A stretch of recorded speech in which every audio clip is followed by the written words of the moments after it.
So today's topic is don't quit 3 feet short of the goal. There are many people who get within inches, not just 3 feet, but get within inches and finish 95% of their college degree and don't do the last class. Or something like that in other areas of their life. So that's our topic today. When is it that you should quit? And when is it that you should keep going? It's an important topic. Napoleon Hill wrote about the time of the Depression. He was commissioned for 20 years without pay. He was charged by one of the wealthiest men in America to do a study of people in America who were successful and to try to figure out, are there things that all of these people are doing that are similar, so that people who are not yet as successful can follow these principles, follow the attributes of the people, and maybe accomplish more than they would otherwise. After 20 years of research, talking to presidents as well as people in industry, the list is, the list is nearly 100 years old, but it's still people you would recognize, like Thomas Edison and other people. He wrote, one of the most common causes of failure, not of success, but of failure, one of the common causes that he noticed was the habit of quitting when one is overtaken by temporary defeat. The problem with this is, oftentimes defeat looks permanent. So we don't realize that it's temporary, but it looks like a permanent roadblock. So the disciples, looking at Jesus dead on the cross on Friday, that looked not like a temporary defeat. But it was a temporary defeat. Many times we get in situations that look like it's all over, and it's not. But many people at that point quit. And Napoleon Hill says that's one of the main reasons that people don't succeed. So he told a story that's fairly well known because his book is still so widely read, about Mr. U Darby and his uncle. Darby's uncle went prospecting in Colorado, and after several weeks found some gold. And so he covered up the area, staked claim to it, went back. He needed to raise money for equipment to do the actual digging into the area. U Darby was the nephew, and he went and got money from lots of the relatives and a few neighbors, and came back with his uncle and with the equipment that they purchased. And the first boxcar of ore that they sent out confirmed that it was going to be one of the richest gold strikes in Colorado. And then it just ran out. They were following a great vein and it stopped. They still had debt for all the equipment that they'd purchased. And so they kept drilling and trying to pick up the vein. But it wasn't there. So they quit. They sold the equipment to a junk man for a couple $100, went back to Maryland. The junk man called in someone who studies rocks and had him evaluate what might have happened. Would this vein be able to be picked up anywhere? And the guy analyzing the faults of the area said, it's probably about 3 feet from where they quit digging. And that's exactly where it was, one of the richest mines in Colorado history. 3 feet away. So Darby eventually paid back all the money that he'd borrowed from all of these relatives. Took him a long time. He eventually did. But one of the things in his career that helped him out quite a bit was remembering that he gave up 3 feet from having his life transformed. and his life changed. So he knew when he encountered resistance, he wasn't going to quit anymore. So that was a transformative experience for him, but a costly learning experience. Napoleon Hill says more than 500 of the most successful people in that this country has ever known reported to him that their greatest success came just one step beyond the point at which defeat had overtaken them. They were bankrupt, something happened where they had lost everything, it was done, and they pushed past that. And that was when they had their greatest success. This business of pushing past is really helpful, but not in all situations. There are some things that should be stopped. Napoleon Hill says failure is a trickster with a keen sense of irony and cunning. So failure will cause you to think it's over when you're 3 feet from your goal. It takes great delight in tripping one up when success is almost within reach. So one of the questions for evaluating this is, are you working on something worthwhile? Many people are working on something that is not worthwhile. They should quit. It's not worth the effort, because if they succeed, nobody benefits. But if you're working on something worthwhile and you hit a slump, that's normal. That when you first decide to do something, there's usually a rush of enthusiasm, and then when you get to the end and have successfully accomplished something, there is also some enthusiasm often. But in between, when you're just working your way towards mastery, working your way towards what will be great, you get stuck in the slump of, really, I didn't think it was going to be this hard to learn a foreign language. Do I really have to memorize all those words? Right now, all I can say is tamale. Am I ever going to get any better at Spanish or whatever language you're... So are you working on something worthwhile? For some people, it's pointless to learn Spanish. In other places, it's not so pointless. Can be quite helpful. Is the potential payoff worth your time? There are some people who are working on something that if they succeed, it's not going to have that much value. So they could do that as entertainment, but it's not going to be helpful. So is the potential payoff worth your time? If not, does your intuition tell you that this is the place to be anyway? There are times when you just know it's the right thing to do, even though nobody can see it and you can't explain to them why.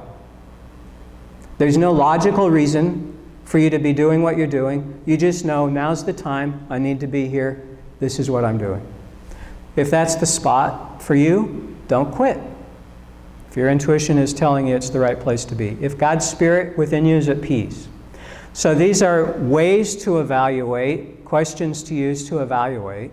Should I keep working on this thing where I'm stuck, or that's very difficult, when it's just too hard at the moment and I'd feel like quitting?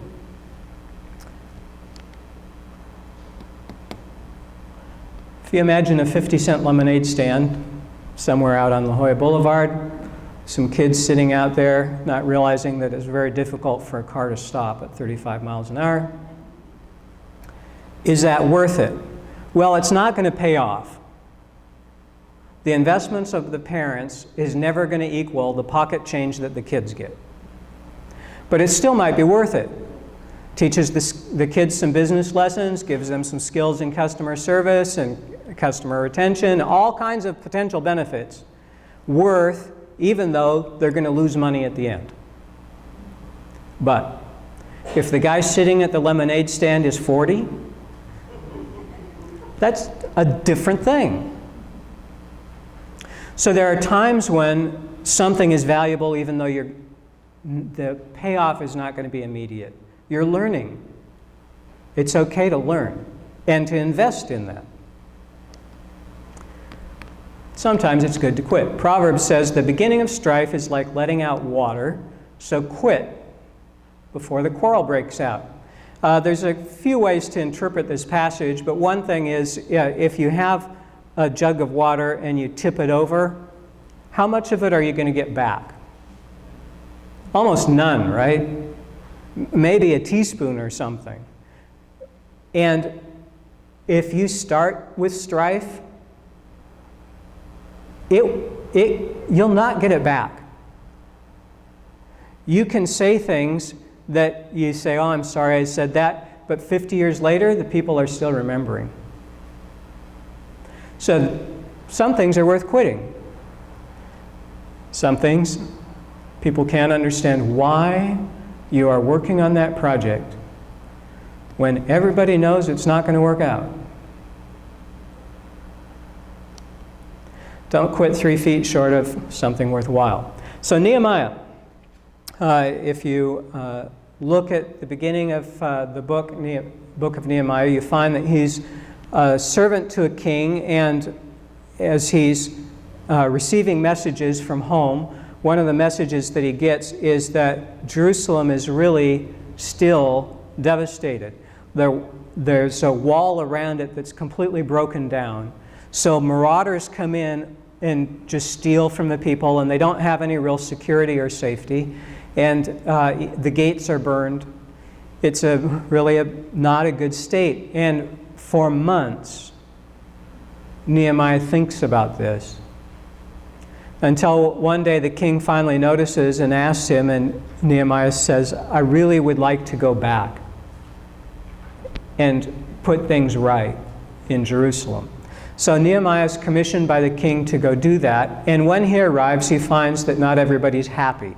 He finds Sanballat and Tobiah among other people, but those two leaders in particular were very much disturbed that someone would be wanting to help out the people. So if you start to do something that you can see obviously, the people there need security, it would be a great benefit, but the marauders don't think that way. The marauders think there should not be a wall and people on their side. And there will be people who should know better, who still are on the side of devastation. So they were much disturbed, and they started mocking the work. No big deal if you have some enthusiasm when you're going into it to get a few people laughing at you, unless it's hard, which all jobs are if they're worthwhile. But by the time we get to chapter 4, they are plotting to stir up trouble. So they're not just mocking, which they've continued now for 2 chapters, but they've stirred up so much trouble that the group repairing the wall has to post a guard. And then that's not effective enough in terms of stopping the work. So they up what they're doing. When the workers find their strength giving out, they're getting tired and weary, these two say, we're going to come and kill these guys. So now the workers are getting death threats, as well as being weary. And what would you do? Well, the job's not done. Many people would quit. It's hard. They were at the spot where half did the work and the other half stood guard. They were now not able to work at the full strength of all their workers. Half of them had to be put just guarding to make sure that nobody came to stop the work. Eventually they reached a spot where even the workers have one hand with a weapon and one hand with a trowel or whatever they're using for the construction. But the job still getting done. When you push through the spot where you have the initial enthusiasm, but after that, then it's that we've been doing this for weeks and it's still half done and it doesn't look very good and they're calling us names and making fun of us. Now they're threatening to, if you keep pushing through, eventually the job will get done unless you decide to stop. When it got quite close, chapter 6, verse 2, Nehemiah gets a notice, come down to the plain. Let's meet in one of the villages in the plain of Ono. We just need to talk to you. The plan is to get him off site so they can take him out. Nehemiah said they intended to do me harm. So his response is something that should be your response if you're working on something worthwhile, whether others can see it or not, whether others are fighting you or not. I'm doing a great work, and they can't interrupt it. I can't come down. I'm not going to take time from doing what God has called me to do to go work on something or do something that has less value. I'm going to focus my time on what's most important. I'm doing a great work and I cannot come down. Why should the work stop while I leave it to come down to you? Galatians 6:9 says, "Let us not grow weary in doing what is right," which all of us will, but don't let the weariness stop you. Let us not grow weary in doing what is right, for we will reap at harvest time. So there's a reward for faithfully doing the things that are required to push through. But that reward doesn't come to everybody. Galatians says, if we will reap at harvest time if we don't give up. So when you plant the seeds, if you walk away, you don't reap the harvest. When you plant the seeds, you need to do weeding, watering. There's lots of things, fertilizing perhaps, guarding against pests. And if you continue, there will be a harvest time if you don't give up. So then, whenever we have an opportunity, let us work for the good of all, especially those in the church. When do you quit? When do you keep on? You quit when you're doing something that's not worth it, when you're doing something that's not helpful, when you're doing something where the opportunity is not going to be worth your time and effort. You're investing your life. Is what you're going to accomplish worth that? That's times you quit. You stick with it even when it's hard, when you're bored, if it's worthwhile. You stick with it when you're worn out, if it's worthwhile. You stick with it if nobody else around you can see the value, if it's worthwhile, if you can see the value. Without that ability to stick with it, many of the things that we enjoy today would never have happened. Many of the authors that you read, can I see, this is Dr. Seuss's hometown. Can I see a number of people who've read a Dr. Seuss book in their lifetime? It's like just about all of us. His first book, rejected. So there's a whole bunch of publishers who turned down hundreds of millions of dollars in sales because they didn't recognize the value of To Think That I Saw It on Mulberry Street. That story is repeated many, many times in the publishing business and many, many times in all industries. Something that is ahead of the curve is not recognized by people in the field who should know better, but they just can't see it. It's ahead of the curve. Matthew 27. Judas, who betrayed Jesus, saw that Jesus was condemned.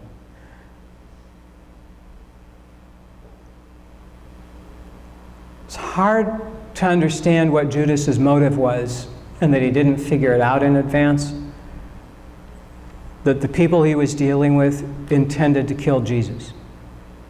But when Judas finally saw the result of his betrayal, that Jesus was condemned to death, he repented. That's really amazing. Not he was remorseful. He repented and brought back the 30 pieces of silver. So he had been paid 30 pieces of silver to turn Jesus in.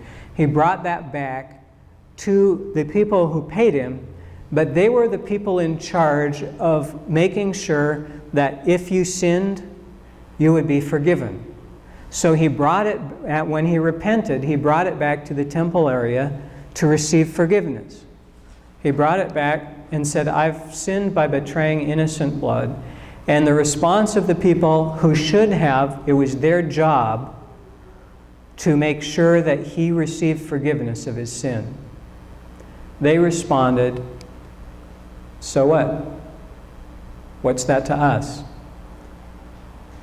Find out a way for yourself to be forgiven.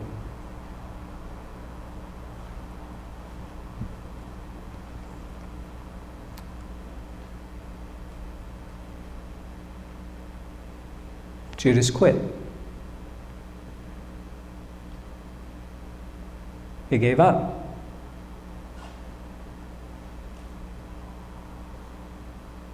It was his fault Jesus died, or at least it was his fault that Jesus died on Good Friday.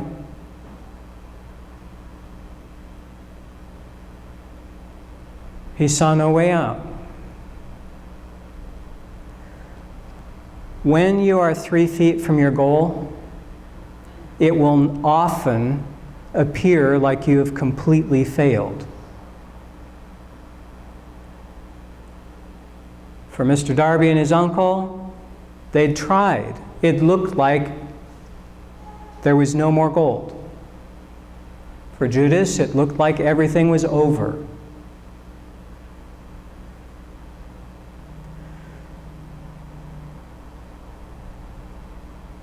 Three days after Judas gave up,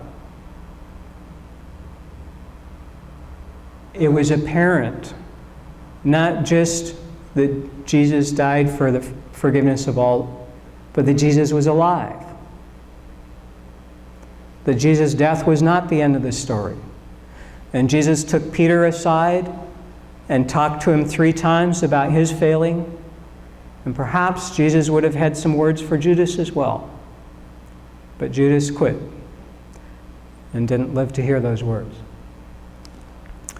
Prayer that we prayed earlier, I think is worth looking at. God, help us to quit doing things that are worthless. There are many things that we do that just are not worth our time.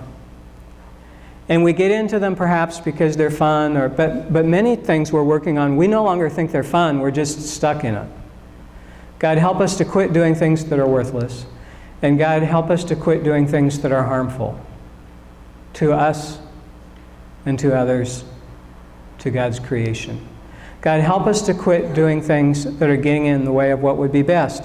There are many times when we're working on something that has some value. It's just an opportunity cost. It's keeping us from doing the thing that is really valuable, that's really important.